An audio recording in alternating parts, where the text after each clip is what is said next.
How did a man so brutally honest about his body's limits still leave the world with so many unanswered questions? Rich Piana built a career on telling the truth that most bodybuilders tried to hide, yet his own story ended in mystery. Tonight we'll dig into the tragic layers behind his rise, the warnings he gave, and what really happened the day he collapsed, and why no one truly knows. To understand the fall, though, we need to go back to how he built not just the body, but the larger-than-life persona that millions couldn't stop watching. Rich Piana's journey didn't begin under the bright lights of YouTube, or with millions hanging on his every word. Long before the cameras, it started in the trenches of competitive bodybuilding, in dusty gyms where the iron was heavier than the spotlight. By his late teens, his obsession with sculpting size and symmetry had already paid off. He claimed the title of Mr. Teen California, a victory that put him on the map and hinted at the storm to come. Not long after, he went even further, earning the Mr. California crown. It wasn't just another trophy on the shelf. It was proof that Rich Piana was no longer just another gym rat. He was a rising star in a sport where only a handful ever break through. But Piana wasn't the type to stop once he'd earned recognition. He understood that bodybuilding trophies, while shiny, were fleeting. The fitness industry was shifting, and he saw opportunity where others didn't. As competitors fought for judges' approval, Rich looked straight into the lens of a camera. He turned the raw intensity of bodybuilding into something bigger, an online empire.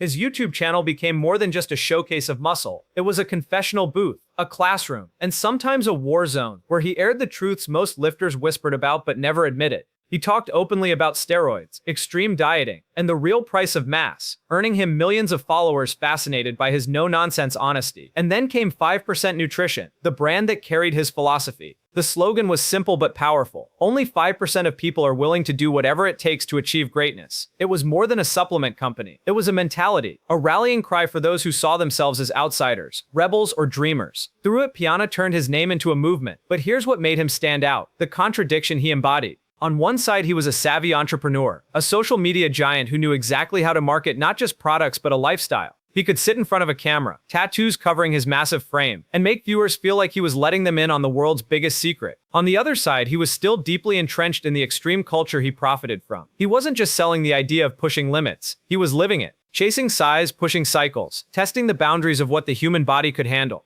It was this paradox, the businessman and the risk-taker, the mentor and the cautionary tale, that made Rich Piana magnetic. He didn't just show people the polished side of bodybuilding. He showed them the scars, the costs, and the chaos that came with it. That path demanded extremes, and with extremes come costs. Rich Piana built his empire on brutal honesty, and nowhere was that more shocking than in the way he talked about steroids and hormones. In a sport where most athletes carefully avoided the topic, offering vague answers about good genetics or hard work, Piana looked straight into the camera and told people the truth. He didn't flinch, didn't sugarcoat, and didn't care who criticized him. He admitted to cycles, injections, and the chemical cocktail that fueled his freakish size. In a world built on smoke and mirrors, his transparency was revolutionary. It made him infamous to some, but magnetic to millions who were tired of the lies. And Piana didn't just dabble. He dove headfirst into extremes. He admitted openly that he had been running heavy cycles for over 30 years. Not just experimenting with steroids, but stacking them with growth hormone, insulin, and other compounds that even many hardcore lifters whispered about in fear. He broke down his regimen in detail, talking about how long he stayed on, how much he used, and what it actually took to build the kind of mass he carried. His philosophy was straightforward. If you were going to chase something as unnatural as a 300-pound shredded body, you had to accept the unnatural tools that came with it. For Rich, there was no halfway.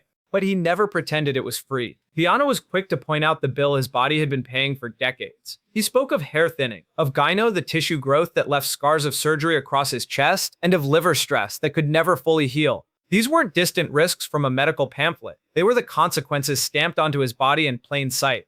Fans could literally see the cost of his lifestyle every time he stepped on camera. And that was part of what made his words hit so hard. Yet here's where the paradox kicks in. For all his openness, Rich wasn't recruiting people into his world. Quite the opposite. In his later years, he sounded less like a promoter and more like a cautionary tale. He repeatedly told viewers, if you haven't started, don't. He warned them not to believe the fantasy that you could use without consequences, and not to buy into the illusion that size came without sacrifice. He knew that his own journey was a one-way street, and he didn't want others blindly following him down it. But knowing the risks and living them are two very different things. Piana may have admitted the dangers, but he never slowed down. His body was a living science experiment, pushed to limits that no human was ever meant to test. And behind the cameras, the warning signs were mounting. As larger than life as Rich Piana seemed, his final days revealed cracks that no amount of muscle, bravado, or charisma could hide. For years, fans had watched him shrug off critics and stare directly into the camera to say, "This is who I am." But in those last weeks, his body began sending signals that even he couldn't talk his way out of. His girlfriend Chanel Jansen later pieced the clues together like a tragic puzzle. She remembered him gasping for air during ordinary moments, battling waves of nausea, and on that final morning, throwing up the breakfast she had prepared.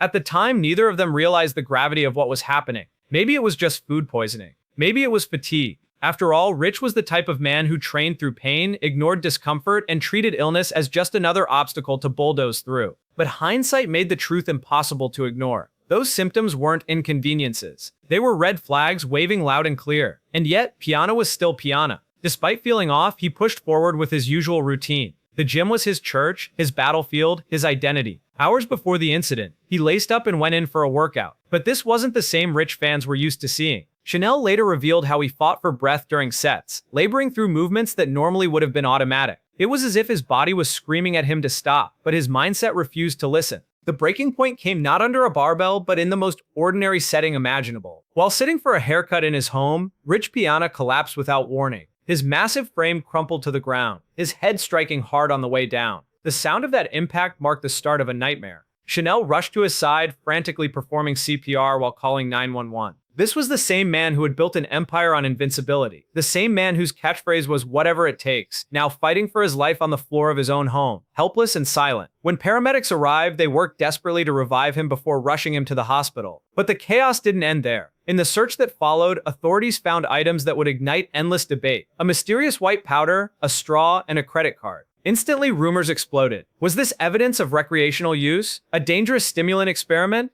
Or something as simple as powdered pre-workout taken in a reckless way? No one could say for sure, but the discovery only deepened the cloud of mystery surrounding his collapse. What is certain is this: Rich Piana never regained consciousness. That single fall led to 2 weeks in a medically induced coma, with fans around the world clinging to every update, praying for a miracle. But inside that hospital room, the truth about what was happening to his body remained elusive. And as we would later learn, some of the evidence needed to explain it would vanish forever. When the official autopsy results were finally released, the bodybuilding world held its breath. For weeks, fans, friends, and critics alike had been waiting for answers, hoping for some kind of closure. But instead of clarity, the report delivered confusion. The cause of death wasn't listed as heart failure, drug toxicity, or even trauma from his fall. It was stamped with a single word: unknown. It was the kind of conclusion that didn't feel like a conclusion at all. Multiple factors were mentioned, but the truth was clouded by something far more frustrating: the missing toxicology data. Without those tests, the medical examiner couldn't connect the dots. It was as if someone had ripped out the most important chapter of a book, leaving everyone stuck on a cliffhanger. Still, the autopsy didn't come back empty-handed. What they did discover was disturbing. Rich Piana's heart was massive, literally double the weight of a healthy man's. His liver, too, was grossly enlarged, a silent sign of years of chemical strain. The findings pointed to significant cardiovascular disease, hardened arteries, advanced atherosclerosis, and organs under constant stress. It was a body that had endured decades of abuse and adaptation, a machine pushed to its absolute limits. But even with these findings, the most critical piece of evidence was missing: the toxicology samples taken during his hospital admission. The very data that could have confirmed or dismissed the rumors had been discarded before they could be fully analyzed. No test results, no proof. Just speculation. It wasn't simply a gap in the case. It was a void. Without toxicology, the report could neither confirm nor deny the role of anabolic steroids, growth hormone, insulin, or even the mysterious white powder found in his home. This left investigators and the public stranded in the middle. On paper, his organs told the story of a man living on borrowed time. But the exact trigger, the moment his body finally broke, remained hidden. Was it decades of steroid use? A sudden stimulant overload? A perfect storm of underlying disease and extreme lifestyle? With no hard evidence, no one could say. And that vacuum of truth only invited more speculation. Fans whispered that his long-term drug use had finally caught up to him. Others insisted the mysterious powder found in his house must have been the final straw. Some went even further, suggesting the discarded toxicology samples were no accident, that someone wanted the truth buried along with him. Whether it was negligence, coincidence, or something more sinister, the missing data gave life to endless conspiracy theories. What should have been the end of Rich Piana's story instead became another chapter of uncertainty. His death certificate may have closed the file, but for fans it opened a floodgate of questions that still linger today. With that cloud of uncertainty, the legend only grew, but the real tragedy hides in the gaps. In the aftermath of Rich Piana's death, the lack of clear answers created a vacuum that the internet quickly filled. Fans, critics, and even fellow athletes all became detectives, piecing together theories that ranged from logical to outrageous. Some whispered about foul play, hinting at a cover-up tied to the missing toxicology evidence. Why, they asked, were the samples discarded so quickly? Was it just sloppy handling in the hospital system, or something more deliberate? For those inclined to suspicion, the timing was too convenient, too clean. They argued that someone wanted the truth hidden, and Piana's death became the centerpiece of countless conspiracy threads. Others didn't need elaborate theories to explain what happened. To them, the answer was in plain sight. Rich's body had been pushed far beyond the limits of survival for decades. His autopsy revealed an enlarged heart and liver, organs working overtime just to keep him alive. Combine that with advanced heart disease, and many believe his collapse wasn't a shocking mystery. It was the inevitable crash of a system that had been redlining for years. His death, they argue, was tragic but predictable. But one detail refuses to fade: the discovery of the white powder, found alongside a straw and a credit card. It instantly became the center of speculation. Some pointed to recreational use, suggesting a stimulant overdose could have been the fatal trigger. Others dismissed that theory, claiming it was likely pre-workout powder, taken in a reckless way to maximize absorption. The truth is, without toxicology, no one can say. That missing evidence left a permanent question mark hanging over his story, one that fans and skeptics still debate to this day. Zooming out, many in the fitness community view Piana's death as part of something bigger and darker. Over the past decade, a troubling number of bodybuilders, often young and seemingly invincible, have died suddenly from heart complications, organ failure, or other health crises linked to the extreme demands of the sport.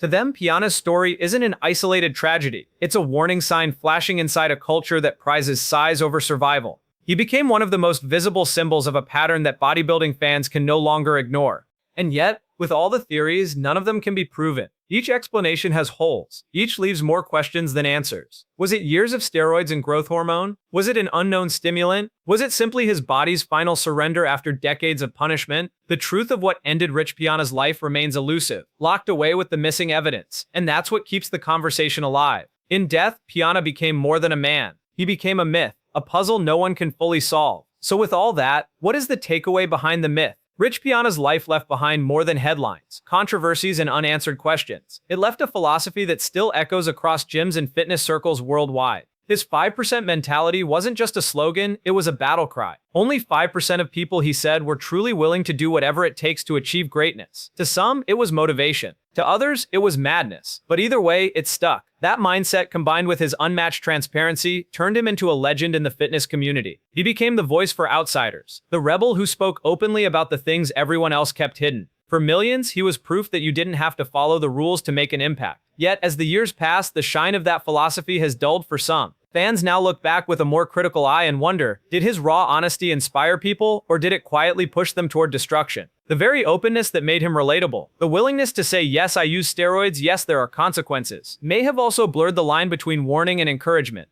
Was Piana's honesty a gift to the next generation, or was it a Trojan horse, normalizing extremes that most bodies could never endure? And perhaps Rich himself began to wrestle with that contradiction. In his later videos, the tone shifted. The bravado was still there, but so was something else: regret. He urged younger lifters to stay natural, to avoid the path he had taken. He admitted the damage, admitted the scars, and tried to position himself not as an example, but as a cautionary tale. But to many, those warnings felt like they came too late. The world already knew him as the face of whatever it takes, and that brand was far louder than any quiet plea for caution. By then, the cost was carved into his body, and the image he had created was impossible to separate from the risks he had lived. The biggest lesson from Rich Piana's story is this: even the strongest body eventually breaks, because the body always keeps score. Every cycle leaves a fingerprint, every risk leaves a scar, every extreme choice comes with a price tag, and eventually the bill must be paid. His legacy isn't just the inspiration he gave to millions, it's also the warning etched into his final days. That obsession, when left unchecked, can consume even the most powerful among us. And that's the haunting truth. We may never have all the answers about what exactly ended Rich Piana's life. The missing toxicology, the speculation, the unanswered questions, they leave gaps we'll never fill. But his story doesn't need a clear ending to deliver its message. It forces us to stop and ask ourselves the harder questions. How far is too far? How much are you willing to give up for size, for strength, for recognition? At what point does whatever it takes stop being drive and start being destruction?